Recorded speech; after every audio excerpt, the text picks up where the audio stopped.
낼 사람은 계속 줄고 있는데 받을 사람은 계속 늘고 있다. 이대로라면 2055년엔 고갈될 수 있다는 얘기인데요. 연금 개혁의 필요성도 그만큼 커지고 있습니다. 이어서 경제분 조태영 기자와 이어가겠습니다. 네, 조태영 기자. 네.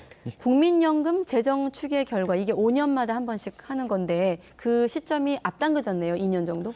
맞습니다. 이 국민연금은 1988년에 도입된 제도거든요. 네. 그다음에 2003년부터 5년 단위로 이 재정 추계를 하고 있습니다. 재정 추계에 대해서 간단하게 설명을 드리자면은 예. 국민연금에 대한 건강검진 정도라고 보면 되겠습니다. 그러니까 검사를 해서 국민연금이 어디 아픈 데가 있는 건 아닌지, 어디 문제가 있는 건 아닌지 이걸 찾아내는 작업이라고 볼 수 있거든요. 네. 그런데 원래는 이게 3월이 법정 시한인데 국회에서 요청을 해가지고 2달 앞당겨서 내용이 나왔습니다.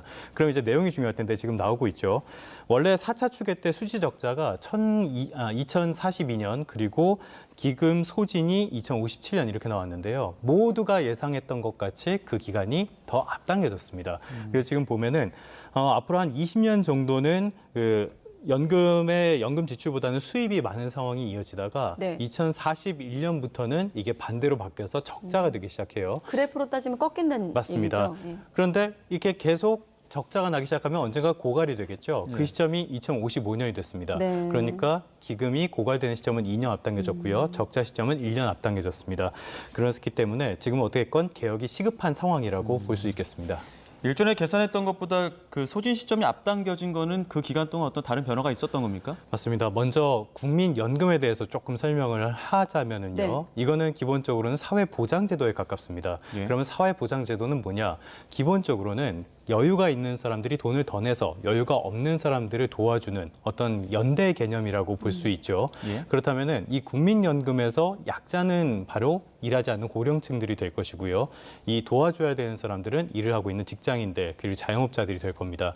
그렇기 때문에 지금 이게 문제가 되고 있는데요. 여기까지 들었을 때는 그러니까 어떻게 보자면 그 앞선 세대가 이렇게 열심히 일을 했기 때문에 지금 세대들이 일을 할 수 있는 환경이 만들어졌다는 측면에서 사회적인 그 연령 연대 정도의 개념으로 받아들이시면 되겠는데요.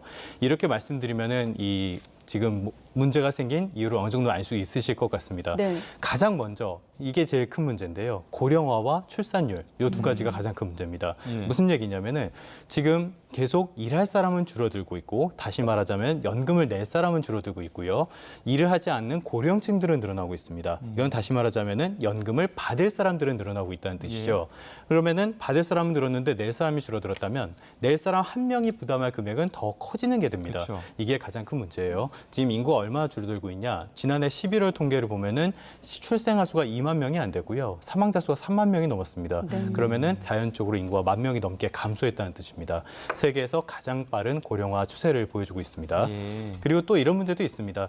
이 경제가 빠르게 성장을 해야지 GDP도 성장을 하고 그만큼 사람들의 소득이 늘어서 연금을 내는 양도 늘어날 텐데 지금 우리나라도 선진국 대열에 반입을 하면서 들어가면서 지금 이제 더 이상 성장률이 예전만큼 강하게 나오질 않고 있죠. 이런 측면에서도 이 저성장이 고착화되는 것도 연금 감소에 어떤 영향을 미쳤다고 봐야 될 것 같습니다. 네.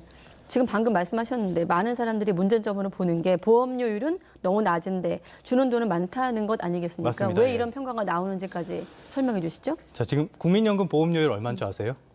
9%입니다. 9%? 예, 9%인데 우리 같은 노동자들은 네. 우리가 4.5%를 내고요. 회사에서 4.5%를 내줍니다. 네. 자영업자들은 이걸 전부 다 개인 돈으로 내야 되고요. 근데 지금 보면 나오지만 1988년 처음 도입됐을 때 3%, 그다음에 5년마다 3%포인트씩 오르다가 1998년 이후 25년 동안 한 번도 안 올랐습니다. 지금까지 손을 안 대고 있었어요. OECD 평균이 18%니까 거의 절반 수준 이 정도에 불과하거든요. 예. 자, 원래는 5년마다 조금씩 높이는 걸 계획을 했었는데 네. 왜 안 됐을지를 보면은 결국에 돈 더 내라 그러면 좋아할 사람은 없잖아요. 거기다가 국민연금은 사실상 준조세, 강제로 내야 되는 성격이 있기 때문에 정치권에서 논의를 좀 등한시했다 이렇게밖에 볼 수는 없을 것 같습니다. 네. 또 하나는 소득 대체율이라는 지표가 있습니다. 소득 대체율은 뭐냐면요. 우리가 계속 지금까지 벌어왔던 돈의 평균을 얼마만큼 국민연금 수령액이 보전을 해주냐 이걸 보는 거거든요.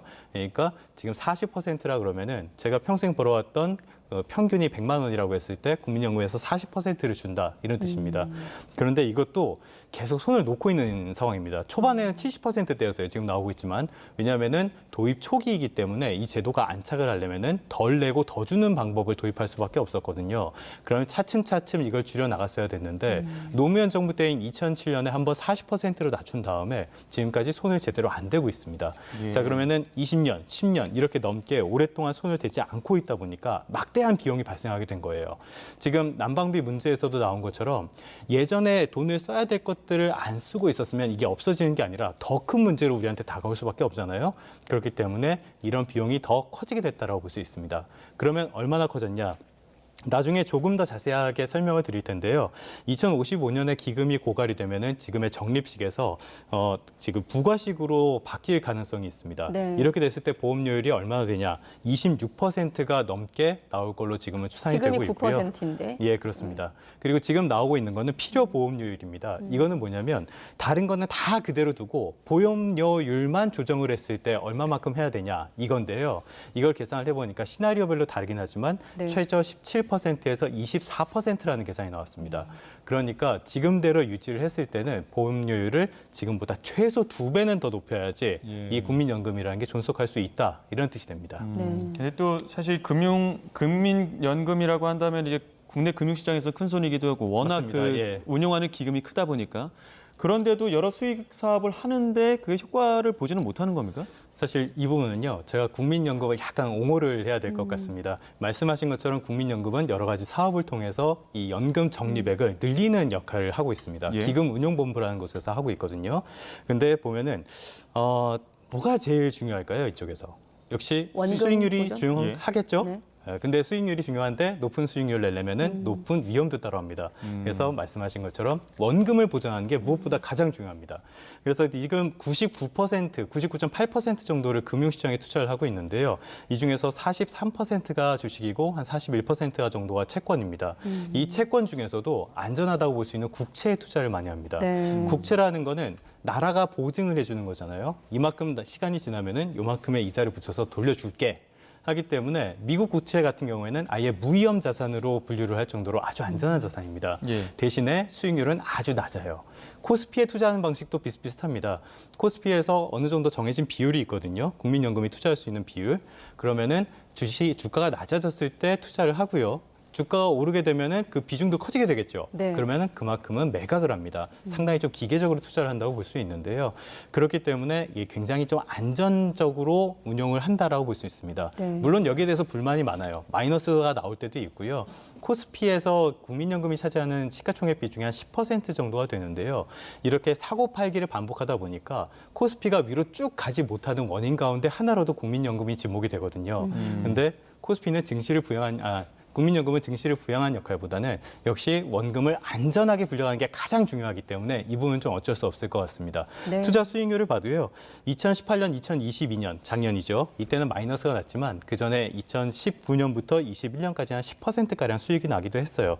그러니까 이렇게 국민연금이 자산을 운용을 해서 이거를 늘려가는 데에는 한계가 어느 정도는 분명히 있다라고 봐야 될 것 같습니다. 네, 우리가 이 국민연금 사실 뭐 대선 공약으로도 많이 등장하는 맞습니다. 주제이고 네. 이 얘기가 나오면 항상 많이 얘기하는 고민 중에 하나가 미래 세대에 과도한 부담을 그렇죠. 지어서는 안 된다는 부분 아니겠습니까? 거기에 대한 사회적 고민이 많은데 그래서일까요? 정부도 기금 고갈돼도 못 받는 일은 없다 이렇게 밝히고 있는데 어떤 정도 신뢰도가 있는 얘기입니까? 일단은 못 받을 일은 없다고 봐도 무방할 것 같습니다. 국가가 보증하는 거고요. 네. 수익률도 나쁘지 않으니까 못 받을 일은 없는데요. 자, 이거는 국민연금의 구조를 좀 설명을 드려야 될 것 같습니다. 앞서도 말씀을 드렸는데 적립식이 있고 부가식이 있어요. 예. 적립식은 지금 우리가 택한 방식입니다. 뭐냐면은 국민연금을 막 받아요. 그래서 이거를 적립을 해놨다가 나눠주는 방식입니다. 부가식은 뭐냐면은 연금 대신에 올해 지급할 연금을 계산을 해서 그만큼을 노동자들에게 받는 방식입니다. 자, 이게 두 가지 방식의 차이가 있는데요. 우리 연금이 2055년에 고갈이 된다. 이거는 해외에서 앞선 사례들도 많이 있습니다. 이 경우에는 이제는 부가식으로 갈 수밖에 없는 것이 아니냐 이런 전망이 나오고 있습니다. 이런 측면에서 봤을 때는 방식은 바뀔 수 있어도 국민연금을 돌려받지 못하는 일은 거의 없을 거다. 사실상 없을 거다라고 보셔도 될 것 같고요. 거기다가 이제는 뭐 정치권이나 이런 데서 이걸 아예 지급 보증을 명문화해야 되는 거 아니냐 이런 논의도 나오고 있습니다. 아직까지 아직까지 뭐 반대 의견도 많고 해서 진전은 없긴 한데요. 네. 그렇기 때문에 큰 문제는 없을 것 같은데 문제는 국가에서 지급을 할 수는 있다고 해도 미래 세대의 부담이 너무 커지는 거. 이거는 지금 피할 수 없는 길이라는 게 가장 큰 문제라고 봐야 될 것 같습니다. 지금 정치권 논의도 있고 또 윤석열 정부도 국민연금 개혁 내세우긴 했는데 어떤 방향으로 어떻게 하겠다는 겁니까? 사실 답이 참 마땅치가 않죠. 일단은 가장 쉽게 생각하면요. 지금처럼 내고 덜 받는 방법이 있을 겁니다. 그런데 지금 이게 소득 대체율이 40%면 사실상 그걸로 어떻게 살아? 이런 논의가 나오기 때문에 네. 이 가능성은 거의 없다고 봐야 될 것 같고요. 그러면 결국에는 더 낼지 아니면은 더 받을지 더 늦게 받을지 이거를 조합을 해서 여러 가지 안들이 나오고 있다 이렇게 봐야 될 것 같습니다. 그런데 여기에 대해서는 좀 의견이 갈려요. 먼저 더 내는 거 그러니까 보험료율을 올리는 거는 사실 이견이 많지 않습니다. 올릴 수밖에 없다는 큰 공감대가 있어요. 네. 그렇기 때문에 이거는 요율의 결정에 문제가 될 것이고요. 그런데 더 받는 거 소득 대체율을 높이는 거에 대해서는 이견이 굉장히 큰 상태입니다. 일각에서는 우리나라가 노인복지가 사실상 이것밖에 없는 나라기도 하고 그렇기 때문에 소득 대체율을 더 높여야 된다 이렇게 주장을 하는데요. 반대쪽에서는 이거는 결국에는 미래 세대들한테 너무 큰 부담을 지우는 거다 네. 이렇게 얘기하면서 반대하고 있습니다. 그래서 이 부분이 굉장한 쟁점이 될 것으로 보이고요. 더 늦게 받는 거 하나 이거는 결국에는 이게 받는 수령 연령을 말하는 건데 이거를 늘렸을 때 그 소득 절벽 구간이 나타날 수가 있습니다. 네. 예를 들어서 60살에 은퇴를 했는데 65세까지 못 받는다. 그러면 5년 동안이 문제가 될 수 있거든요. 그래서 이거는 정년 연장이나 아니면 양질의 노인 일자리 같은 어떤 사회적 대책도 있어야지 추진할 수 있는 방안입니다. 그래서 굉장히 어려운 문제고 그래서 윤석열 정부가 이거를 화두로 던진 것 자체는 긍정적이라고 볼 수가 있겠습니다. 그런데 문제는 이게 잘 될 것이냐가 문제인데요. 문재인 정부 때도 연금 개혁을 해야 된다라는 이야기가 있었습니다. 그 2019년인데 당시에 이 보험료율을 9%에서 12%로 높여야 된다라고 논의가 나왔거든요. 근데 3%포인트나 더 내라고 하면 누가 좋아하겠어요. 반발이 커지니까 이게 흐지부지가 됐습니다. 네. 그런데 지금 내년 4월에 총선이 있죠. 선거를 앞두고 있습니다. 그래서 총선 전에 이게 어떤 확실한 뚜렷한 결과가 나올 것이냐 이 부분에 대해서는 의구심이 좀 있고요. 결국에는 총선이 끝나야 속도를 내지 않겠냐라는 전망이 나오고 있습니다. 네. 더 낼지, 더 받을지, 더 늦게 받을지가 화두라면 아마 우리 셋의 생각이 아마 저마다 다를 거라 생각이 드는데 그걸 좁혀가는 그 과정이 좀 맞습니다. 필요할 것 네. 같고 확실한 건 고갈 시점과 또 개혁이 필요하다는 건 확인된 것 같습니다. 그거는 사실 모든 사람들이 다 이야기를 하고 있는데 이게 그 법을 바꿔야 되는 문제거든요. 국회 논의가 필요하기 때문에 네. 이게 잘 진행되지 않았던 측면들이 있습니다. 네, 알겠습니다. 경제부 조태현 기자와 함께 다뤄봤습니다. 수고했습니다. 네, 고맙습니다.